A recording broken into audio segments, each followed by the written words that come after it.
অফিসে যা এখন বসতে আর আজতলে বসে মানে কষ্ট লাগে। হ্যাঁ, রোহিঙ্গা তো ধর একটা ব্যাপার হলো আছে, বুদ্ধি তাবু আছে, আর তাবুও নেই। এখন আমরা এই দুঃখ কারো জানাই মহামান্য আদালতে, এটাই হলো আমাদের জিজ্ঞাসা। আমাদের বাসা বাড়ি কি হবে না? হ্যাঁ, আমি হিন্দি বাসা বাড়ি করে দিব। কখন দিয়ে দে সব ভাঙ্গি চুরিয়ে লেছে। তোমারও তো ঘর ভাঙ্গি লেছে। হ্যাঁ, হিন্দি ঘর করবো। হ্যাঁ, ফিলার দিয়ে 4টা ফিলার উপর ঘর করবো আহারে খুবই বসার জন্য। কারণ এখন আমি শতপথে বসে আছি, বসার কোনো নিরাপত্তা নাই।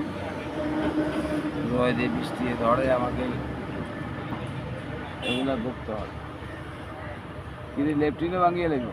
ও না, লেফটিন সব ভাঙ্গি ফেলবে। লেফটিনের উপর সানি করে হয়েছে,